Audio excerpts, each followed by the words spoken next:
வணக்கம். நேற்று ராயப்பேட்டை பீட்டர்ஸ் ரோட்டில் ஒரு விபத்து. அந்த விபத்தில் 2 பேர் இறந்துருக்காங்க.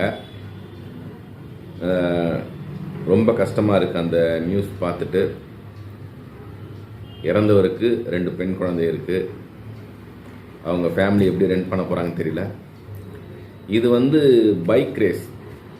2 பேர் என்ன பண்ணியிருக்காங்க, ஸ்பீடாக பைக் ரேஸு பீட்டர்ஸ் ரோடு அந்த பாலத்து மேலே வந்திருக்காங்க. நைட்டு 10:40க்கு, சரிங்களா? இவரும் அந்த பாலத்து மேலே வந்திருக்காரு. நைட்டு 10 மணிக்கு என்ன பண்ணுவாங்க, போலீஸ் டிபார்ட்மெண்ட் அந்த பாலத்தை க்ளோஸ் பண்ணிட்டு போயிடுவாங்க. நைட்டு யாரும் பாலத்து மேலே போகக்கூடாதுன்ட்டு அந்த கேட்டை ஓப்பன் பண்ணிவிட்டு இவனுங்க ரேஸ் போயிருக்கானுங்க. இவர் எதிர்பக்கம் இவர் வந்திருக்காரு. கேட் ஓப்பன் ஆயிருக்குன்னு சொல்லி இவர் மேலே வந்திருக்காரு. அப்போ இவ்வளோ ஸ்பீடாக வந்தவனுங்க அவரை இடித்து அவர் கீழே விழுந்து ஸ்பாட்லேயே அவர் இறந்துருக்காரு. இந்த 2 பேர் பசங்க, பைக் ரேஸ் போன பசங்களில் ஒருத்தன் இறந்துருக்கான்.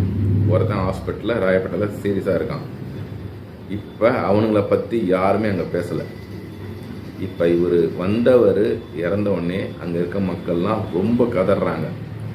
இந்த பைக் ரேஸ் அடிக்கடி இங்கே நடக்குது.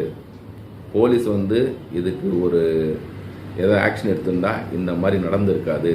இதுக்கு மேலேயும் போலீஸ் ஆக்ஷன் எடுக்கலைன்னா ரொம்ப கஷ்டமாயிடும். உடனே ஆக்ஷன் எடுக்கணும். ஆனால் இவனுங்களை வார்னிங் பண்ணி விடுறது, இந்த ஃபைன் போடுறதெல்லாம் வேலைக்காகாது. இவனுங்களுக்கு தமிழ்நாடு அரசு கண்டிப்பாக சரியான பதில் கொடுக்கணும். இவனுங்க மறக்க முடியாத அளவுக்கு இவங்களுக்கு பனிஷ்மெண்ட் கொடுக்கணும். அந்த பைக்கை ஸ்பீடாகவே ஓட்டக்கூடாது. அந்த அளவுக்கு இவங்களுக்கு வார்னிங் பண்ணணும். ஒன்று ஃபுல்லாக ட்ரிங்க் பண்ணிவிட்டு போதை, கஞ்சா இவ்வளோ பண்ணிட்டு தான் வண்டியை ஸ்பீடாக ஓட்டுறானுங்க. இது கண்டிப்பாக போலீஸ் டிபார்ட்மெண்ட்டு அவனுங்களை கண்டிப்பாக விசாரிக்கணும்.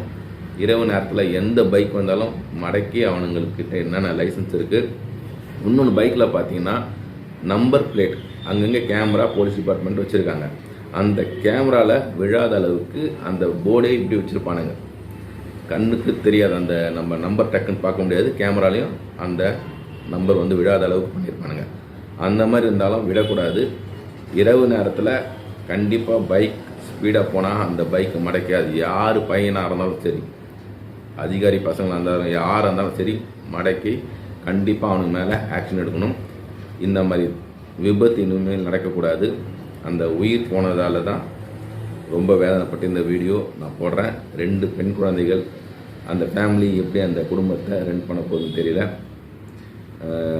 கண்டிப்பாக தமிழ்நாடு சீஃப் மினிஸ்டர் ஐயாவுக்கு வேண்டுகோள், இந்த மாதிரி தவறு நடக்கூடாது. உடனே இதுக்கு நீங்கள் ஆக்ஷன் எடுக்கணும்.